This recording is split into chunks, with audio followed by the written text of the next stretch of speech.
मान्यवर मोदी जी ने ये जो नारा दिया है सहकार से समृद्धि, ये सिर्फ नारा नहीं है, इसको जमीन पर उतारने के लिए 3.5 साल में सहकारिता मंत्रालय ने दिन रात एक करे।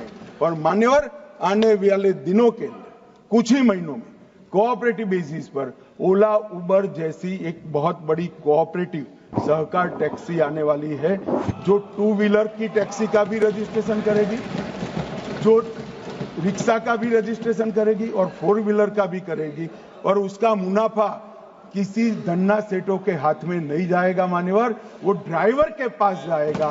इस प्रकार की हम कोऑपरेटिव लेकर आ रहे हैं और बहुत कम समय के अंदर एक कोऑपरेटिव इंश्योरेंस कंपनी भी बनने जा रही है, जो देश भर की सभी कोऑपरेटिव व्यवस्था का इंश्योरेंस का काम करेगी। और मान्यवर मैं विश्वास से बताता हूं, ये कंपनी बनने के बाद कुछ ही समय में प्राइवेट सेक्टर में सबसे बड़ी इंश्योरेंस कंपनी एक कोऑपरेटिव इंश्योरेंस कंपनी बन जाएगी।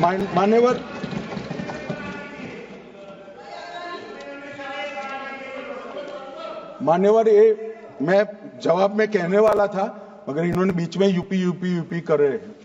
मान्यवर ये जो मैं विधेयक लेकर आया हूं यूनिवर्सिटी का, इसका यूनिवर्सिटी का स्थान गुजरात में है, क्योंकि गुजरात सरकार ने जगह दी है, परंतु यूनिवर्सिटी का कार्यक्षेत्र पूरा भारत है। हर राज्य के अंदर जो कोऑपरेटिव, अरे सुनिए ना, पूछते हैं तो सुनिए भाई, जरा सुनिए ना, धैर्य तो रखिए। मानिए और पूरा भारत रखा है, पूरे देश में, चाहे आसाम में कोई कोऑपरेटिव ट्रेनिंग इंस्टीट्यूट है, उसको भी स्कूल या कॉलेज के नाते इसका स्टेटस देखकर हम रजिस्टर करेंगे। यूपी में भी करेंगे, तमिलनाडु में भी करेंगे, केरल में भी करेंगे, ओडिशा में भी करेंगे, क्योंकि इतना सारा कोऑपरेटिव का विकास हो रहा है मान्यवर, तो हर जगह ट्रेन ह्यूमन रिसोर्स, ट्रेन बंदों की जरूरत है, और वो हमें इसी यूनिवर्सिटी के माध्यम से मिलेगा। मान्यवर आज जब मैं यहां आया हूं, तब मैं आपको बताना चाहता हूं ये यूनिवर्सिटी क्यों बनी।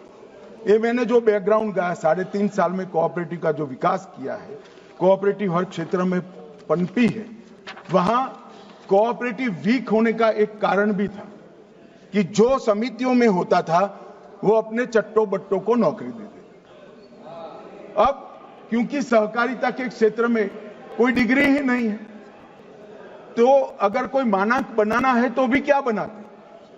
कोऑपरेटिव यूनिवर्सिटी बनने के बाद इसके डिप्लोमा और डिग्री वालों को ही नौकरी मिलेगी, जो मेरिट्स में गरीब बच्चों को मिलेगी। मान्यवर प्रॉफिट बेस्ड मॉडल को हम प्रोग्रेस बेस्ड मॉडल बनाना चाहते हैं, प्रॉस्पेरिटी बेस्ड मॉडल बनाना चाहते हैं, और ये मैं मानता हूं कि डोमेस्टिक के साथ साथ ग्लोबल वैल्यू चेन में भी हम बहुत बड़ा योगदान करेंगे।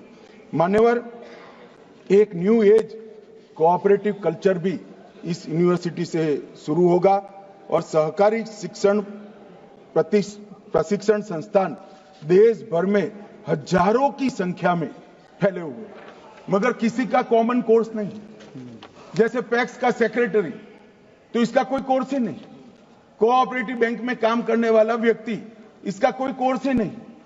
चीनी मिल के अंदर काम करने वाला टेक्नीशियन, इसका कोई कोर्स नहीं। सादी इंजीनियरिंग पढ़कर ही वो वहां काम करता है। आज ये सारे कोऑपरेटिव से जुड़े हुए जो रिक्वायरमेंट है, इसके कोर्स डिजाइन करने का काम हमने यूनिवर्सिटी बनने के पहले ही चालू कर दिया है। डिग्री कोर्स भी बनेंगे, डिप्लोमा कोर्स भी बनेंगे, पीएचडी भी दी जाएगी, और कुछ एग्जिस्टिंग कर्मचारी जो है उनको 1 सप्ताह का सर्टिफिकेट कोर्स भी देंगे। माननीय सदस्यों, आपकी सहमति हो तो सभा की कार्रवाई इस विषय की समाप्ति तक बढ़ा दी जाए।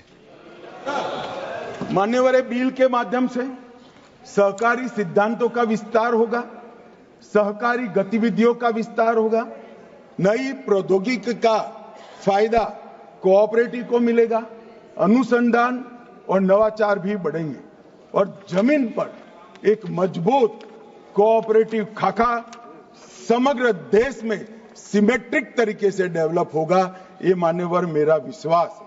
इससे ग्रामीण अर्थव्यवस्था भी मजबूत होगी और ये जो एपेक्स सहकारी विश्वविद्यालय बनेगा, जो त्रिभुवन पटेल जैसे महान व्यक्ति के नाम के साथ जुड़ा है मान्यवर, वो इस देश के सहकारिता क्षेत्र को बहुत अच्छे सहकारिता कर्मी देने का काम करेंगे।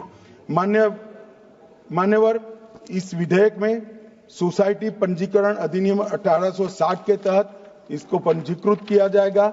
हब एंड स्पोक मॉडल पर ये चलेगा। विश्वविद्यालय का हब विश्वविद्यालय का कैंपस और स्कूल होगा, विश्वविद्यालय का स्पोक संबंध संस्थान होगा और सहकारिता क्षेत्र के लिए समर्पित देश का पहला विश्वविद्यालय 75 साल की आजादी के बाद मान्यवर बनेगा और प्रतिवर्ष लगभग 8 लाख लोगों को शिक्षण, चाहे डिग्री, चाहे डिप्लोमा, चाहे सर्टिफिकेट कोर्स और चाहे अनुसंधान पीएचडी करने के लिए लगभग 8 लाख लोगों की कैपेसिटी इस सहकारिता विद्यालय की होगी, क्योंकि करीब करीब हर जिले में इसके संबंध कॉलेज और स्कूलों को मान्यवर पहले 1 साल के अंदर ही खोला जाएगा।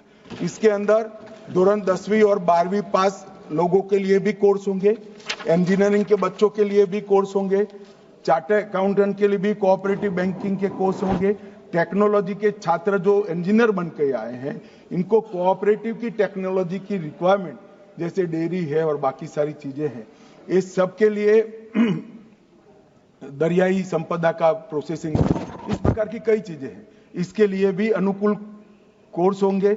बड़े पैमाने पर ई लर्निंग प्लेटफॉर्म और स्वयं जो प्रधानमंत्री जी का एक इनिशिएटिव है, इसके माध्यम से हम आज के बढ़ेंगे। राष्ट्रीय शिक्षा नीति के अनुरूप लचीली प्रवेश और निकास प्रणाली भी एक मल्टी डिसिप्लिनरी पाठ्यक्रम के साथ काम करेगी। कोऑपरेटिव के साथ बच्चा बहुत सारा पढ़ पाएगा और मान्यवर जब ये 8 लाख लोग प्रति साल या तो सर्टिफिकेट या तो डिप्लोमा या तो डिग्री लेकर निकलेंगे, मुझे विश्वास है एक नए रक्त का संचार कोऑपरेटिव मूवमेंट में होगा और हमने जो खाका बनाया है मान्यवर, वो खाका भी मजबूत होगा और सिमेट्रिक सहकारी स्ट्रक्चर का निर्माण होगा।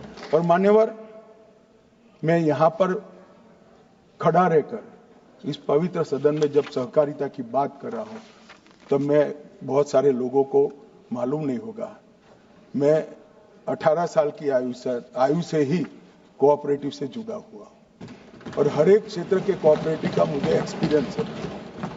इसकी कमियों का भी मैंने खुद झेला है और उसकी खूबियों का आनंद भी मैंने लिया है। कमियां बंद कर खूबियां बढ़ाकर एक समृद्ध ग्रामीण भारत की नींव नरेंद्र मोदी जी डालना चाहते हैं। ये विश्वविद्यालय का बिल इसमें मजबूत स्ट्रक्चर प्रदान करेगा, ऐसा मेरा विश्वास है। और मैं अपील करना चाहता हूं प्रतिपक्ष के मेरे साथियों को, कभी कभार तो सर्वसहमति से कुछ करिए।